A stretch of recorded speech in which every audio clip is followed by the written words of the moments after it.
Raise your hand if this sounds familiar. You finally commit to working out. You go hard, you do what you did in your 30s, or what you see the 25-year-olds doing on Instagram. 3 weeks in, something hurts. Your knee, your shoulder, your lower back. You take a week off to let it heal. The week becomes 2, the momentum breaks. And somewhere in the back of your mind, a voice. Maybe this just isn't for you anymore. That voice is lying to you, and I can prove it. The problem is not your body. The problem is the program. You have been handed a training approach designed for a 25-year-old man, and you are a woman in your 40s or 50s operating under a completely different hormonal, musculoskeletal, and metabolic reality. Of course, it isn't working. It was never built for you. Today, I'm going to give you the complete framework. Not just what to do, but why and what to stop doing immediately if you want to stay out of the physio's office. Here is exactly what we are covering today. First, I'm going to explain the 4 ways your body is genuinely different after 40, because once you understand the biology, the training decisions make complete sense. Then I'm going to walk you through the 5 non-negotiable principles of training for women over 40 that virtually no mainstream fitness content talks about. Then we're going to go through the 4 most common mistakes women in this demographic make and the exact fix for each one. And I'll close with your weekly training template, a structure you can use starting this week. This is the video I wish existed when I was 40. Let's get into it. Before we talk about what to do, you need to understand what you're working with. 4 things change significantly in your 40s that directly affect how you should train. 1. Estrogen and progesterone decline.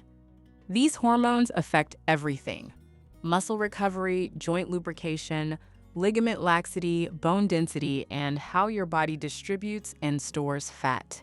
Lower estrogen means slower recovery, drier joints, and a higher injury risk if you train the same way you did a decade ago. 2. Muscle loss accelerates. Without deliberate resistance training, you lose 3 to 5% of your muscle mass per decade from your mid-30s, and that rate increases after menopause. Less muscle means a slower metabolism, weaker joints, and a higher fall risk. It also means the body you are training in right now requires more stimulus to grow muscle and more recovery time once it does. 3. Connective tissue changes. Tendons and ligaments become less elastic and slower to repair as estrogen declines. This is the biological reason why women over 40 are significantly more prone to overuse injuries when they jump into high-intensity training without adequate preparation. It is not weakness, it is physiology, and it demands a different approach. 4. Cortisol sensitivity increases. Your body becomes more reactive to stress, including the physical stress of exercise. High-intensity, high-frequency training that felt fine in your 30s can now trigger elevated cortisol responses that impair recovery, disrupt sleep, and paradoxically promote fat storage around the abdomen. More is not better. Smarter is better. Your body after 40 is not less capable. It is more precise in what it needs. Give it that precision and it will respond extraordinarily well. These are the 5 principles that should govern every training decision you make from this point forward. Everything else you do, cardio, yoga, Pilates, sports, is supplementary to strength training, not instead of it, in addition to it. Resistance training is the single most evidence-backed intervention for preserving muscle, protecting bone density, managing body composition, and improving hormonal health in women over 40. If you are not strength training at least twice a week, that changes today. Everything else is secondary. Progressive overload means gradually increasing the challenge your muscles face over time. More weight, more reps, better form, less rest. This is what creates adaptation. Without it, you plateau. But in midlife, The ramp matters as much as the overload. You cannot go from 0 to intense in a week without injury. Build for 4 to 6 weeks before you push hard. Your connective tissue needs that runway even when your muscles feel ready. This is the principle that most women in their 40s have not yet internalized because we have been conditioned to believe that more effort always equals more results. After 40, recovery is not the reward for training. Recovery is part of training. Sleep, rest days, nutrition, and stress management are not optional recovery tools. They are the mechanism through which your training produces results. A 45-year-old woman who trains 3 days and recovers brilliantly will outperform a 45-year-old who trains 6 days and recovers poorly, every time. The warm-up is not optional. It is not a 5-second jog on the spot. A proper warm-up for a woman over 40 means 10 minutes minimum, dynamic stretching, joint mobilization, movement pattern rehearsal at low load. Your joints need time to produce synovial fluid. Your connective tissue needs time to become pliable. Your nervous system needs time to activate the right motor patterns. Skipping this is the single fastest way to the physio. We are not skipping it. Forget the old school chest day, arms day, legs day split. Women over 40 get dramatically better results from full body compound movement training: push, pull, hinge, squat, carry.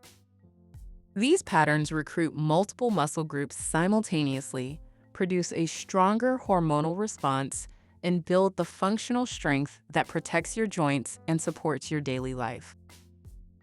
They also allow more frequency with less volume per session, which is exactly what connective tissue needs.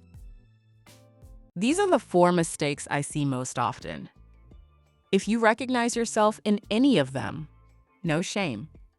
Now you know. Now you fix it. Women who want to lose weight often default to cardio, and cardio alone, running, cycling, classes, hours of it, and they wonder why the scale won't move and their joints are screaming. Chronic cardio without strength training accelerates muscle loss, spikes cortisol, and does nothing to address the underlying metabolic shifts of perimenopause. You are running yourself toward burnout, not toward the results you want. The fixed limit cardio to 2 to 3 sessions per week, kept moderate in intensity. Prioritize strength training as your primary modality. If you love your cardio, keep it, but put it after your strength sessions, not instead of them.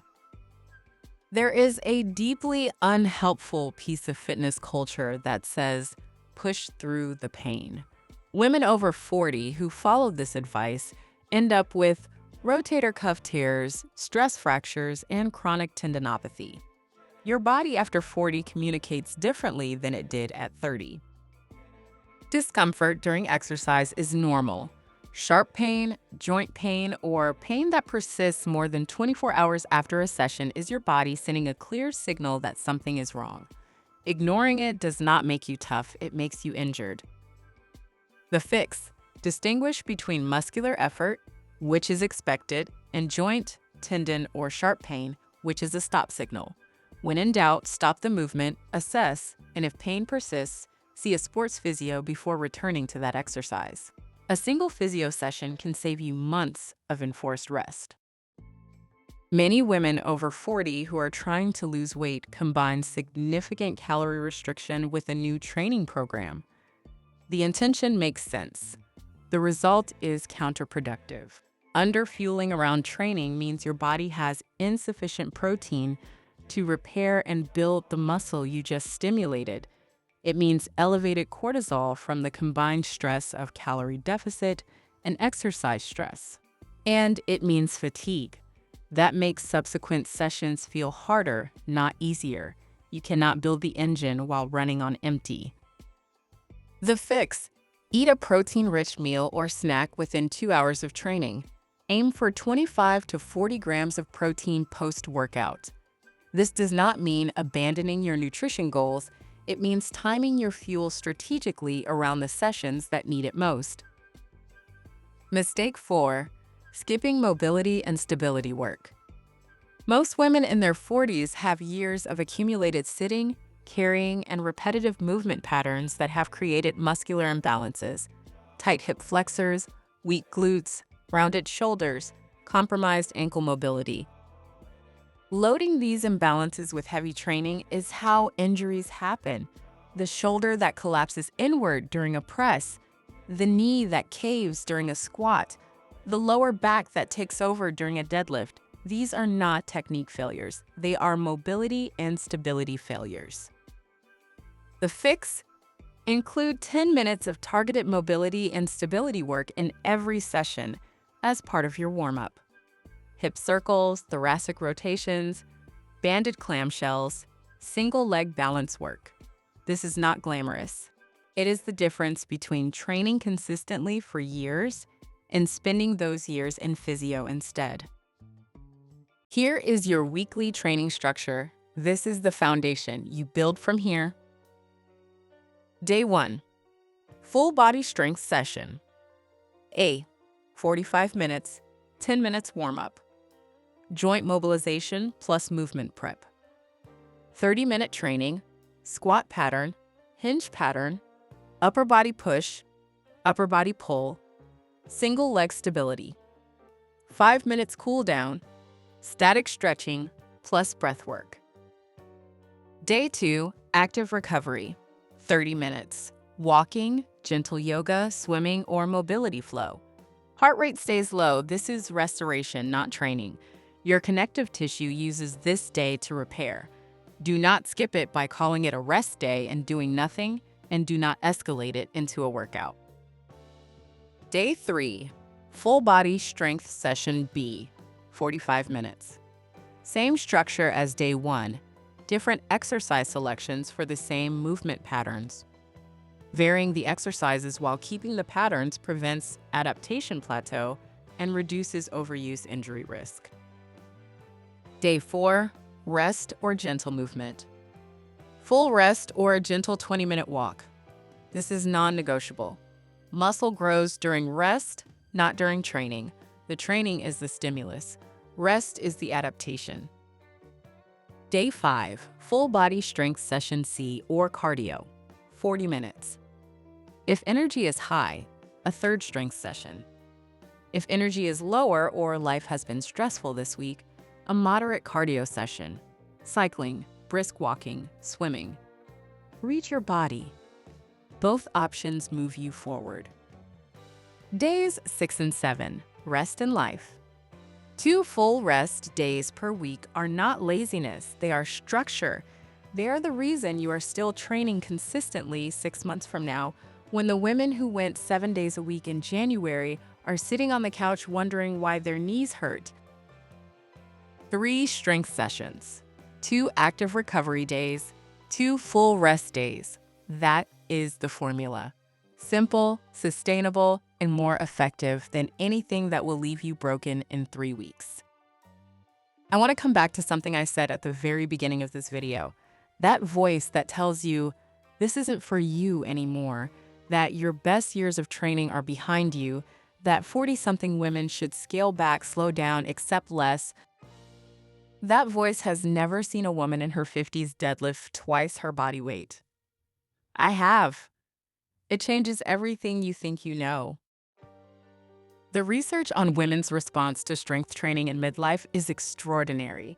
Women over 40, over 50, over 60 build muscle. They increase bone density, they reduce injury risk, they improve hormonal health, sleep quality, metabolic function, and cognitive sharpness. The adaptation capacity of the human body does not expire at 39.